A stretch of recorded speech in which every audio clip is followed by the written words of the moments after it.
What you listening to, son? I don't think you like it. Well, why not? I like this new generation of music. Dang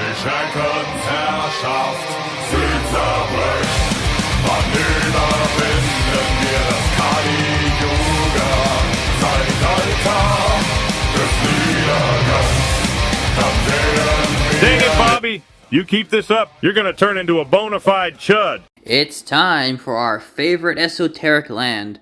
Atlantis, silly metaphor. Lemuria, outdated theory. Renatanaba, alien babble. Hyperborea, however, unlike all those places, is real. Well, sorta. As I'm sure plenty of you are aware of those silly Hyperborea memes and the schizo-mysticism around Hyperborea, but that insane stuff is really a whole different topic altogether, so today we're sticking with strictly what the ancient authors had to say about this mysterious land, and what real-life locations it may have been.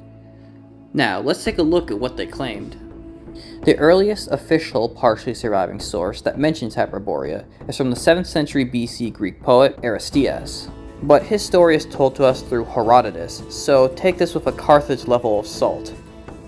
Anyways, the story goes that Aristeas traveled somewhere past Scythia into Central Asia and met with a people called the Isodones. It's then said that the people further northwest were the legendary one-eyed Arimaspians, past them were the mythical griffins that guarded gold, and finally, in the most far north were the Hyperboreans who bordered the sea. And these are the only details that Herodotus gives us about the Aristeas story. But interestingly, one of Herodotus' contemporaries, Damasidius of Sigium, who would have had access to the original Aristeas story, gives a slightly different version of the story. Instead of reaching gold guarding griffins after passing the Arimaspians, he says you reach the Riphean Mountains, where the winds of the god Boros blow, and there's always snow. Then, past these mountains, you reach the Hyperboreans. Other Greek writers' later descriptions of these Central Asian areas on Hyperborea would be similar, so this suggests that many later stories in some form are derived from Aristeas' original writings, even if they're not explicitly said so. But I do obviously have to note that Aristeas himself was a semi-legendary person, as in he was real, but many details of his life and stories are, not possible unless you believe in literal magic. So does that cast any doubt on the existence of Hyperborea? Well, Herodotus also mentions an even earlier source from the legendary 8th century BC Greek poet Homer, and it supposedly references the Hyperboreans, but Herodotus never explains what Homer said exactly, and the original Homer source has been lost to time. So that's a dead end. But Herodotus does give 3 more stories about the Hyperboreans, but this time around the island of Delios. He says that the Hyperboreans still send offerings to the holy sites of Delios by wrapping them in straw and sending them through Scythia. They then get passed around until they reach the Adriatic. Then from there, they get sent to Dodonia and sent across the Malian Gulf to the island of Euboea. Then travel to the city of Charistois, and from there, the island hop from Tinios to Delios. Very strange to send your offerings through 50 middlemen, but supposedly it wasn't always like that. As Herodotus then says, how at some point in the past, the Hyperboreans sent 2 holy girls named Hyperoche and Lotice with offerings for the gods at Delios, and they were escorted by 5 men for protection. But despite this, it is said that the 2 maidens were killed somehow, and after they didn't return home, the Hyperboreans took that as a sign to not return, and from then on, only sent offerings to the gods indirectly through trade routes. Herodotus then explains that the people of Delios still honor the dead maidens by having boys and girls cut up a piece of their hair before marriage and placing it on the tomb of the maidens. The final story Herodotus tells is from an even earlier time, but it's more mythical, so I won't go into much detail about it. But the general gist is 2 virgins from Hyperborea named Argi and Opis go to Delios to give offerings to the goddess Elithria for help with an easier childbirth for some of the gods. Now, Herodotus doesn't explicitly say which gods these were, but Claudius Aelian in the 3rd century AD says it was the goddess Leto that gave birth at Delios. So this would make the gods in question born there Apollo and Artemis. Now, this is interesting as well, since it's basically saying several Greek gods are from Hyperborea, because other Greek writers would heavily associate Apollo with Hyperborea. But we'll get to the more mythical stuff in a bit.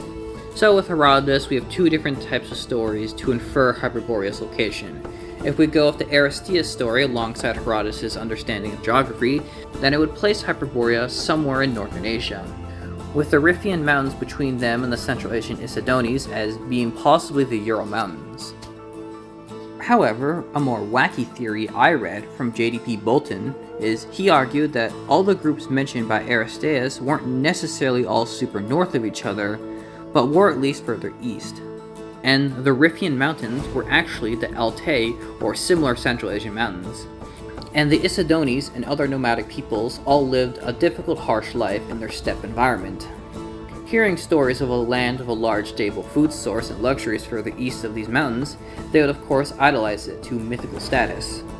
This land being ancient China. And Aristeas, hearing of their hearsay stories about it, decided to associate it with the mythical Greek Hyperborea and named it such. Now, if we go with the Delios stories to determine where Hyperborea is, that points to somewhere more in northern Europe. But exactly where is the question? In the 3rd century BC, the Alexandrian Callimachus tells an identical story about the Hyperboreans and Delios. So if we combine details from all the stories, we can maybe infer the Riphean Mountains as one of the major European mountains, like the Carpathians. And going further north, we can assume the sea Hyperborea is said to reach is actually the Baltic.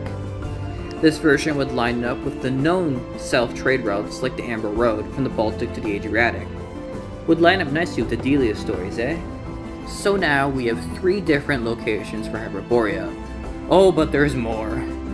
Now, while most ancient writers followed the Herodotus northeast direction of Hyperborea, some writers, however, had a few more wacky ideas. In the 4th century BC, Heraclides of Ponticus would claim the sack of Rome in 390 was done by the Hyperboreans, although Plutarch dismisses this idea as stupid because everyone knows they're Gauls. And speaking of Celts, Hecataeus of Abdera would say that the land of Hyperborea was an island named Elixoia, no smaller than Sicily, and off the coast from the Celts. Some even claimed he visited this Hyperborea, but I don't know, in Hecataeus' surviving fragments, he doesn't explicitly claim he was there himself, whatever. But anyways, from this limited information, people have tried identifying what island Elixoia is. The most obvious answers are Britain or Scandinavia. But I've seen a few truly bold claims like Svalbard and Novia Zemlya, but both of these are barren hellscapes in the middle of nowhere, so I'm gonna disregard them. This more Western European interpretation of Hyperborea was supported by other Greek writers like Protarchus, writing in the 4th century BC, and Posidonius of Apamea, writing in the 1st century BC. They all considered the Riphean Mountains to be the Alpines, and the Hyperboreans is just north of this. So let's recap the possible Hyperborea locations again. Northern Siberia, the Baltic, China, Scandinavia, Britain, and now maybe Switzerland? Okay, so we've heard about all these different theoretical locations for Hyperborea, but what about the Hyperboreans themselves and their lives? Well, the Greek poet Pindar, writing in the 5th century BC, would say that the legendary Greek hero Perseus once visited the Hyperboreans. There he said they lived without war, disease, or aging, and spent their time worshipping Apollo with sacrifices, dancing, and singing. Simonides of Chios, another poet from the 5th or 6th century BC, said Hyperboreans lived for thousands of years. Helenakis of Lesbos, a 5th century BC historian, said the Hyperboreans are vegetarians that survive off wild fruits. Now all this is very epic and sounds like a paradise, but most of the writers that describe the Hyperboreans themselves were poets, who were known for writing for drama and entertainment rather than empirical fact, well, except Helenakis, but regardless, this fantastic, poetic version of Hyperborea was not necessarily meant to be taken as fact either. Some writers even doubted Hyperborea altogether. Hippocrates of Kos in the 5th century BC would claim life in the far north of the world was impossible, and although he doesn't mention Hyperborea by name, he does deny the possibility of the fantastical stories of the far north. Herodotus himself even doubts the existence of the Hyperboreans, since there is no southern equivalent to a far north people. Not sure how that's a good argument, but okay. Aristophanes, yes, the round earth guy, would later dispute Herodotus' argument because it's stupid, but Strabo doubted Hyperborea the most, and said while poets used Hyperborea for their fantastic stories, Hyperborean was just a geographic term for people of the far north, and it isn't a magical utopia. But the many Greek writers who did kinda believe Hyperborea was a specific place, but not trying to make a poetic literary works or mythology, just referred to it in the context of describing geographic locations, like how we looked at earlier. And most versions stuck with this Northern Asia location, just with different variations of the same general idea, like Pomponius Mela explicitly saying they're on the very north end of Asia, under the North Pole, and have 6 months of day and night. And only a handful of writers gave more wild locations, like Western Europe. But the 4th century BC Seleucid ambassador to India, Megasthenes, randomly says Hyperborea is just north of India. No idea why, but moving on. The simple conclusion from all this was there was no true single location of Hyperborea, and it was both a literary location for fantastical stories and a geographic term for the far unknown northern parts of the world. And as Greek information of the north grew, so did the things they considered Hyperborean, like the midnight sun, and if we believe Professor William Bridgewaite's theory, when Pindar told the story of Heracles catching a horned female deer in Hyperborea, it was actually a description of a reindeer from northern Asia, since reindeer are the only deer with horned females. I know, a bit of an anticlimactic end to the great mystery, but for fun, let's have a little bonus round of schizophrenic internet theories. Let's go! South Sudan is Hyperborea. Their flag proves this. The blue and yellow symbolise the Ukrainian national colours. The red and black symbolise the OUN flag, blood and toil. The green symbolises the Ukrainians of Siberia, who refer to themselves as Green Ukraine. Stepan Bandera faked his assassination by the KGB so that he could start a new Ukro-Nazi regime in South Sudan. The Ukrainians created a whole underground Fourth Reich in South Sudan and are only using on the surface to hide that the land is actually a tunnel to Agatha. I knew it! Black magic, Hyperborea, disease, assault, drug abuse. It all lights up. It all adds up. George Floyd is Zelensky. You fucks on here have no idea the researches I've made. Jacob is real! Jacob existed 6,600 years ago on the island of Patmos, but he put his creation far away in the land of Hyperborea. He's called Yaqub by some people, mostly Muslims, but his name was Jacob, and he is the great originator of the Aryan race. He grafted together Caucasoid genes with outstanding strands of Homo erectus DNA, which still remained upon the face of Europa.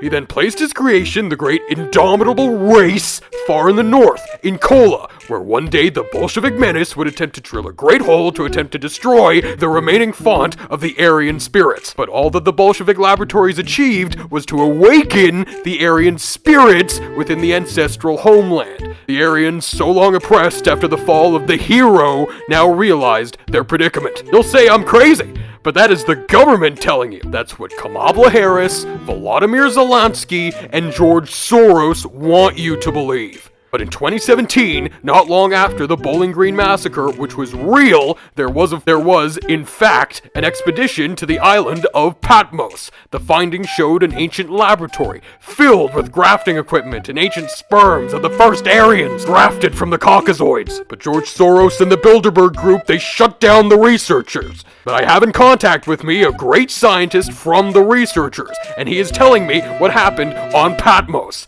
Jacob is real! All this time, we have been talking about haplogroups, subclades, the Indo-European expansion, corded ware, Hallstatt, etc. But perhaps all of that has been a red herring. Could it be that the true key to Hyperborea and Chaddism is the breast milk of a gorgeous, gigantic Nordic Viking woman? Well, weren't those theories lovely? But with that, we're out of time. So if you enjoyed this, then be sure to like and subscribe for future projects, and good night.